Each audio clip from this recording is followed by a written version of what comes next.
10 দিনের মধ্যে বিয়ের কথা কেন বলছেন সেটা যদি একটু বলেন।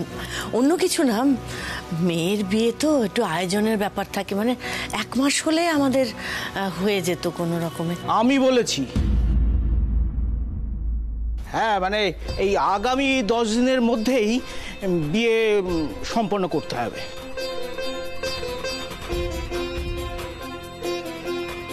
হ্যাঁ দিদি, পরিচয় করে দিই, ইনি আমাদের পারিবারিক জ্যোতিষ ঠাকুর। এনাকে আমার স্ত্রী খুব মান্যগণ্য করে, আমরাও করি। তা উনি আমার এই ছেলের হাত দেখে বলেছেন যে ওর এখন বিবাহযোগ চলছে। এই 10 দিন ওর জন্যে খুব শুভ। তারপরের বছর 2 আর ওর কোনো বিবাহযোগ নেই। আর এর মধ্যে যদি বিয়েটা না হয় তাহলে আমার এই ছেলের বিবাহিত জীবন সুখের হবে না। হ্যাঁ, তাই বলছি, যেভাবেই হোক আগামী 10 দিনের মধ্যেই এই বিয়ে সম্পন্ন হতে হবে। আপনি বসুন না, দাঁড়িয়ে আছেন কেন? বসুন। দিদি, পরিচয় করে দিই, ও হচ্ছে আমার ছোট পুত্র বিক্রম। আচ্ছা, বসুন।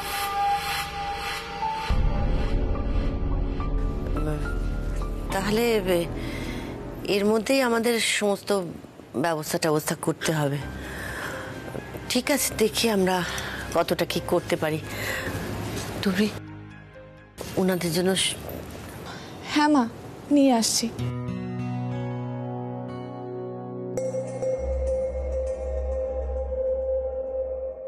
এই মিষ্টি কি হচ্ছে বলতো? দুম করে বিয়ের সম্বন্ধও চলে এলো, তারপর আবার বলছে 10 দিন এই বিয়ে। কিছুই তো বুঝতে পারছি না রে। আস্তে আস্তে, তুই দোকান ছেড়ে এলি কেন বলতো? আরে ওখানে কাকি জেঠিরা তো সবাই আছে, এদিকে বিয়ের কথা চলছে। হ্যাঁ, এই এত তাড়াতাড়ি বিয়ে হয় রে? তুই তো শুনলি, আমাদের জ্যোতিষী এটাই বলেছেন। মা, আপনি আপনার বড় মেয়ের কুষ্টিটা নিয়ে আসুন। হ্যাঁ। মানে এই দুজনের কুষ্টি মিলিয়ে আমি বিচার করতে চাই যে ওদের বৈবাহিক জীবন কেমন হবে। হ্যাঁ, আমি এক্ষুনি আছি।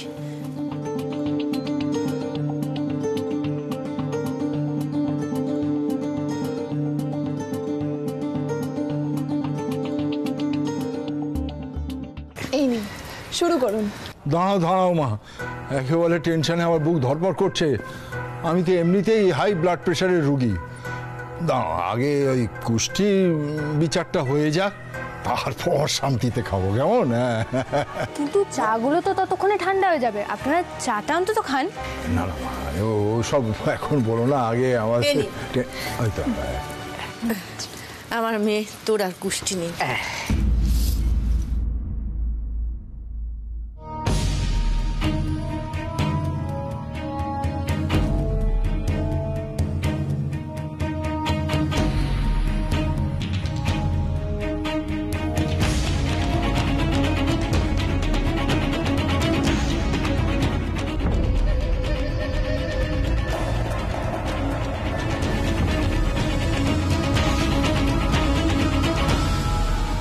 দেখলেন জ্যোতিষ ঠাকুর?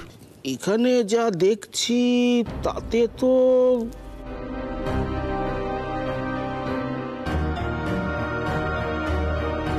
খারাপ কিছু না, না, বরং উল্টোটা। মানে পাত্র পাত্রী দুজনেই একেবারে রাজজোটক, মানে 36টার মধ্যে 34টা গুণ একেবারে মিলে যাচ্ছে।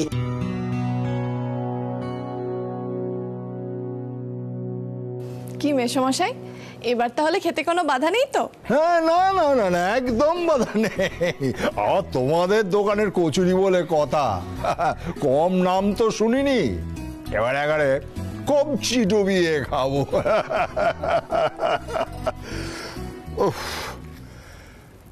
অনেকটা নিশ্চিন্ত লাগছে, বুঝলেন? সত্যি আমি তো ভাবতে পারছি না, মাত্র 10 দিনে আমার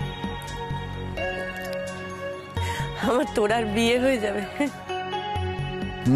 দিদি, সময় নষ্ট করলে হবে না, প্রস্তুতি শুরু করে দিন। কেন এই কটা দিন যে হুশ করে কিভাবে কেটে যাবে আমরা কেউ বুঝতে পারবো না। আর হ্যাঁ, জ্যোতিষ ঠাকুর আমাদের ওই দিনক্ষণ লগ্ন সব বলে দিলে আমরা আপনাদের জানিয়ে দেবো, কেমন? হ্যাঁ, আর যেমন বললাম, আপনাদের মেয়েকে আপনারা আপনাদের পছন্দ মতন করে সাজিয়ে দেবেন। এক বস্ত্রে হলেও আমাদের কোনো আপত্তি নেই। হ্যাঁ, শুধু দেখবেন যেন মানে আমাদের বরযাত্রীদের আপ্যায়নটুকু যতটুকুনি সম্ভব করায়। নিশ্চয়ই নিশ্চয়ই, আপনাকে বলতে হবে না। আমার বিয়ে বলে কথা, আমি যথাসাধ্য চেষ্টা করব দাদা।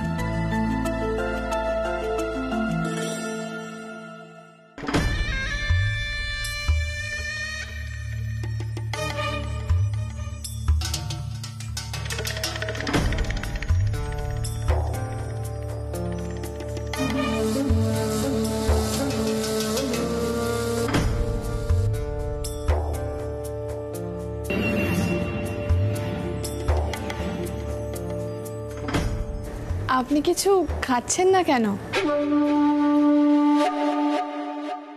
বাবা তাহলে এবার উঠি, সব কাজ তো হয়েই গেল। আমরা তাহলে আসি। হ্যাঁ, ফোনে কথা হবে কেমন? আচ্ছা, আপনার স্বামীকে তো দেখছি না, কাজে গেছেন নাকি?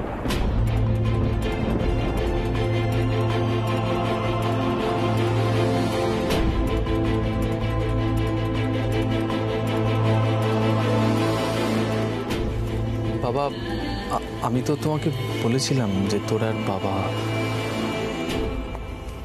তুইও বলেছিস, দিদিও তো সব কথা বলেছেন। আমাদের তো ব্যাপারে কোনো বিন্দুমাত্র আপত্তি নেই। তবে হ্যাঁ, উনি তো জীবিত আছেন, তাই শুধু যদি সম্প্রদানটুকু করে দিয়েই চলে যান তাহলে ভালো হয়। সম্প্রদান আমাদের মাই করবে।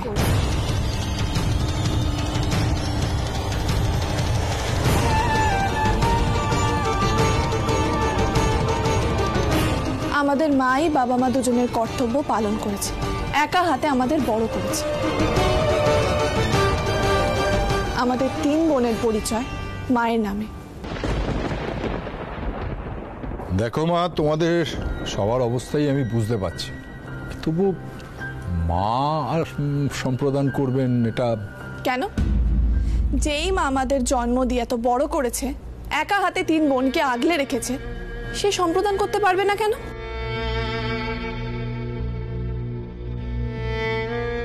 সমাজের এসব নিয়ম আমি অনেক দেখেছি মেসোমশাই, কিন্তু যে আমাদের কোনো খোঁজ নেয় না, আমাদের স্বীকারও করে না, শুধু সে বাবা বলে সম্প্রদান করার তার অধিকার আছে, আর আমাদের মায়ের নেই। এতে কি আমাদের মাকে অপমান করা হচ্ছে না? সন্তানের জন্ম একজন মাই দেয়, তাই সেই অধিকারটা মারই পাওয়া উচিত।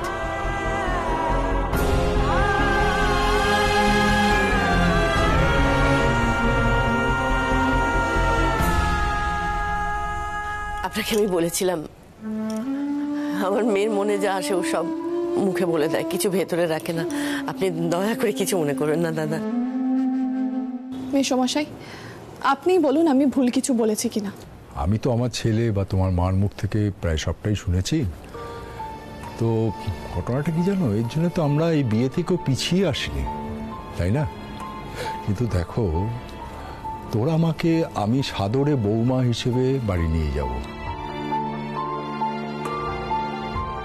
কিন্তু আত্মীয় স্বজন, মানুষ, সমাজ, তাদের চিন্তা ভাবনা কি তুমি এক নিমিষে পাল্টে দিতে পারবে? এই বিয়েতে সব আত্মীয় স্বজন আসবে, আমাদের দেশের বাড়ি থেকে লোকজন আসবে, তাদের আমি কি বোঝাবো? যখন তারা দেখবেন তোমার মা সধবা অবস্থায় রয়েছেন, অথচ তোমার বাবা সেখানে উপস্থিত নেই, তাহলে তো তারা নানান কথাবার্তা বলবেন। সেগুলো কি তোমাদের শুনতে ভালো লাগবে বলো?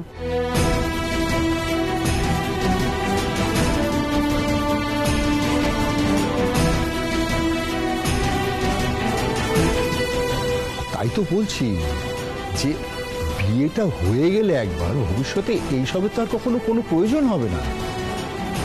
আপনাদের কাছে অনুরোধ যে আমাদের পরিবারের মান রাখতে অন্তত সম্প্রদানের জন্য ওখানে ওনাকে নিয়ে আসার ব্যবস্থা করুন, এটা আপনার কাছে আমার বিনীত অনুরোধ। আমি তো বললাম এসব। আমি চেষ্টা করব দাদা। আপনাকে কথা দিচ্ছি, আমি ওনাকে আনার চেষ্টা করব, ব্যবস্থা করব। ধন্যবাদ, অশেষ ধন্যবাদ। এবার আমরা তাহলে আসি। আসুন। মাসিমা আসছি আসছি।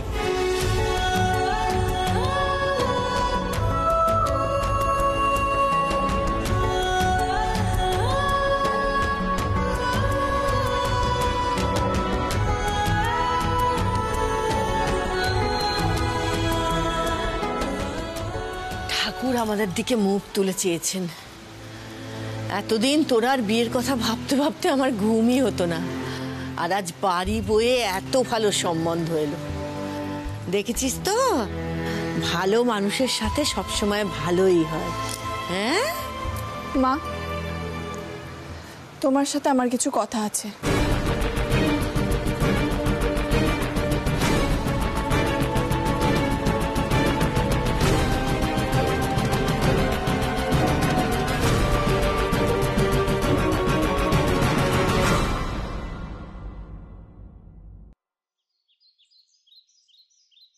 গুড মর্নিং দাদা। Good morning Dipu. সুধা, যাই। আমি বেরোলাম। হ্যাঁ, কি বেরোলাম। দাঁড়াও, চা হয়ে গেছে, আমি এক্ষুনি নিয়ে আসছি। চা খেয়ে যাবে? চট করে, চট করে। এক্ষুনি আনছি। এই দীপু, হ্যাঁ। শোন না, এদিকে একটু বস না, তোর সঙ্গে কথা আছে কিছু। হ্যাঁ বলো, কি ব্যাপারে? এই অর্জুনের ব্যাপারে বলবো ভাবছিলাম। দেখ, তোর বৌদি আমাকে কিছু বলে না, আমি টেনশন করবো বলে, কিন্তু আমি কয়েকদিন ধরে বুঝতে পারছি সংসারে কিছু একটা ঘটছে, কিন্তু আমি জানতে পারছি না। তুই জানিস কিছু? না দাদা, আমি অর্জুনের ব্যাপারে কিছু জানি না। বৌদি তো কিছু জানতে দেয় না, যা করার নিজেই করেন, নিজেই হ্যান্ডেল করে। দীপু, তোর আবার কি হলো? আমি কয়েকদিন ধরে দেখছি তুই খুব চুপচাপ হয়ে গেছিস। কি হয়েছে? সুধা? হ্যাঁ দাদা। কি হয়েছে ওর? দাদা, আমার কিচ্ছু হয়নি। আমার আবার কি হবে? একদম ঠিক আছি। এই নাও তোমার চা। দাও। দীপু, তোকে আমি ছোট থেকে দেখছি, আমি তো দাদা। দেখ, সংসারে সব কাজ থেকে আমাকে দূরে রাখা হয় বলে এটা ভাবিস না আমি কিচ্ছু বুঝতে পারি না। বল, কি হয়েছে বল। কি বলবো বলো তো দাদা, আমার এসব নিয়ে না আলোচনা করতে ভালো লাগে না। প্রাপ্য সম্মানটা না পেলে কিরম লাগে বলো তো? আমি তো এই বাড়ির ছেলে, কিন্তু ভাবা হচ্ছে যে আমি এই বাড়ির ক্ষতি চাই, খারাপ চাই। দীপু, তুই এসব কি কথা বলছিস? দেখলে তো দাদা, আমি কিছু বলতে গেলেই কেউ না কেউ আমাকে বাধা দেবেই, তাই আমি কিছু বলি না। দেখ দীপু, সংসারে থাকতে গেলে নানান কথা হয়, মনোমালিন্য হয়। সব কথা কি মনে পুষে রাখলে হয়? তাছাড়া রাগের মাথায় দু চারটে কথা মুখ দিয়ে বেরিয়ে যায়। সব কথা কি আর মন থেকে বলি রে? দেখো মা, অর্জুন আমার ভাইপো, ওর জন্য আমি মন থেকে ভাবি, কিন্তু ওর জন্য যদি আমি দুশ্চিন্তা প্রকাশ করি আমাকে ছোট করা হয়, নানা রকম কথা শোনানো হয়। তাই জন্য দাদা, আমার তো একটা মান সম্মান আছে। তোমার যদি অর্জুন সম্বন্ধে কিছু জানতে হয় দয়া করে আমাকে আর জিজ্ঞেস করো না। বৌদি যা বলার তোমায় বলে দেবে। কি হয়েছে?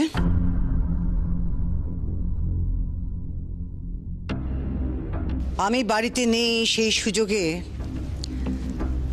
আমার দোষ নিয়ে বিচার সভা বসেছে বুঝি মা? না বড় বৌমা, তেমন নয়। আসলে দীপুটার অভিমান হয়েছে তো, তাই ওকে বোঝাচ্ছিলাম। দিদি বলছি, বাইরে তো এত গরম, তুমি বসো না, আমি তোমার জন্য শরবত বানিয়ে নিয়ে আসছি। তো কি মনে হচ্ছে আমার মাথা ঠিক নেই?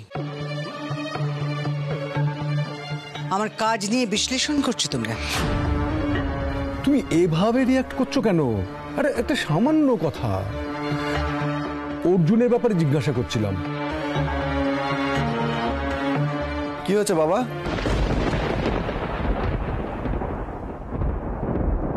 অর্জুন,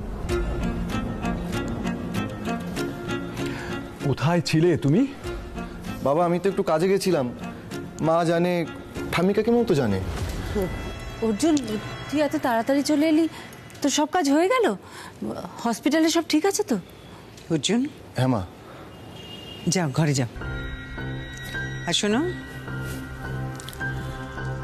এবার থেকে বাইরে ঘোরাঘুরিটা একটু কম করে কাজে মন দাও তো।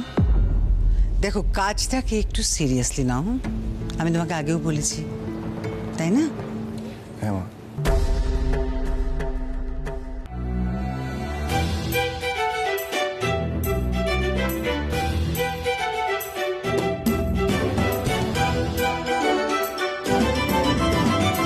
অর্জুন, আমি তোমাকে কিছু বলছিলাম, শুনতে পাওনি? না না মা, আমি শুনছি তো। আমি বলছি মা, আমি কাজে যাব, আমাকে আর কটা দিন সময় দাও মা, কটা দিন। আর কাজে গেলে তো নিজের মতো সময় কাটাতে পারবো না, বলো, কত দায়িত্ব তার উপর। ঠিক, দায়িত্ব তোমাকে নিতে হবে অর্জুন। তাই এদিক ওদিক সময় নষ্ট না করে নিজেকে সব কিছু থেকে একেবারে সরিয়ে নিয়ে এসো তো।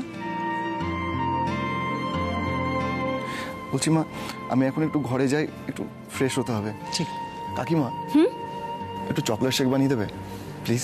তুই ঘরে যা, আমি বানিয়ে নিয়ে যাচ্ছি। ওকে। আমি শুধু প্রমাণের অপেক্ষায় আছি, সেটা হাতে পেলেই সব হিসেব বদলে যাবে অর্জুন।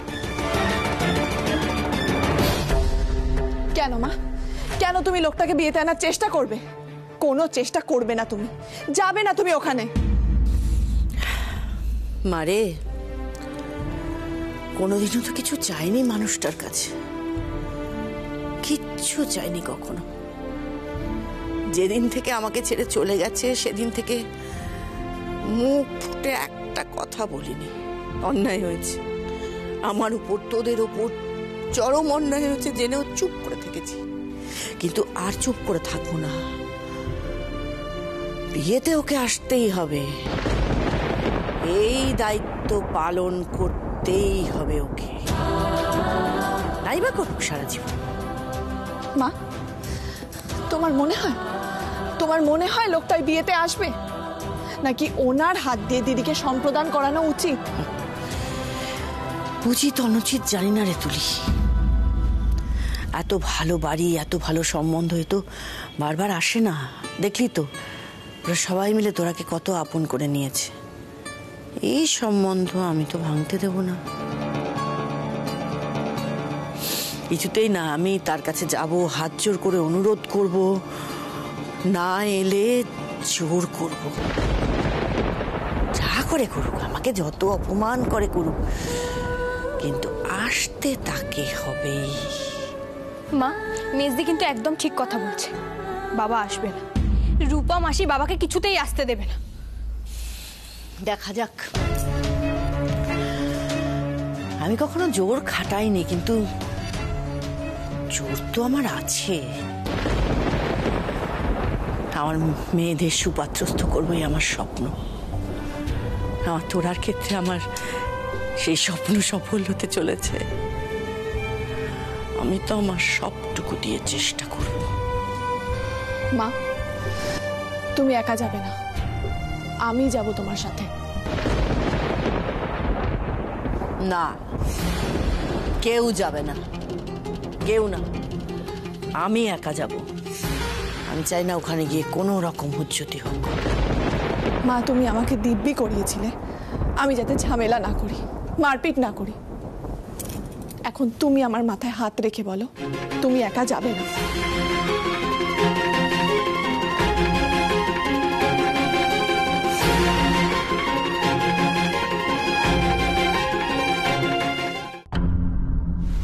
পাগলি মেয়ে, ওখানে যেতে হবে না, বাড়িতে বসে থাকলে চলবে। চল। কিন্তু ম্যাম,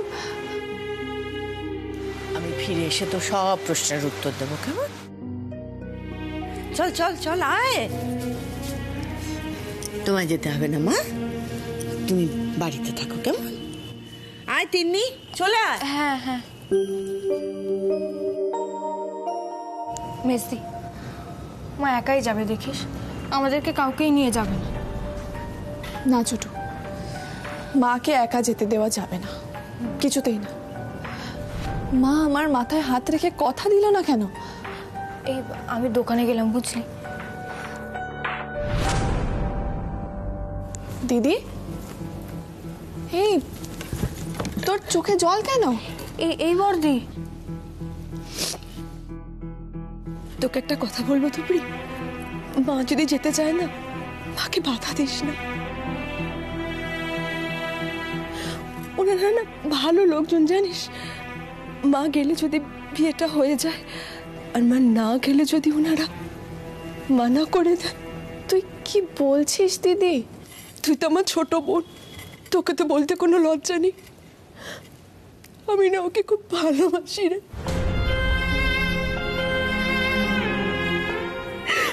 পারবো না আমি থাকতে। আর ও আমাকে খুব ভালোবাসে, খুব।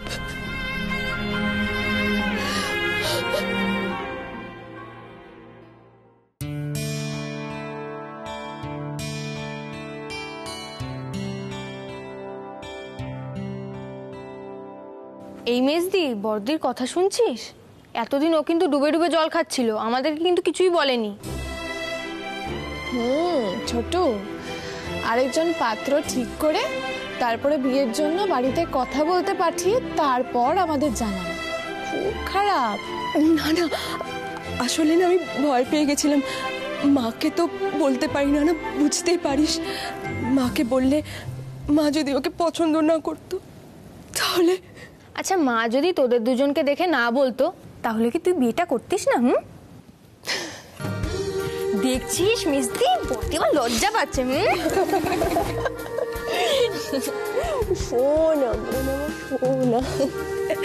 শোন আমি কিন্তু তোকে সাজিয়ে দেবো। হ্যাঁ, আচ্ছা ঠিক আছে, তোমাকে সাজিয়ে।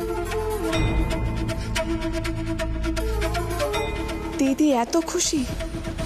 দিদির বিয়ে এখানেই হোক, আমিও চাই। কিন্তু মাকে যদি রূপা ব্যানার্জি আর এই লোকটা অপমান করে, আমি যে কিছুতেই মাকে একা যেতে দিতে পারছি না।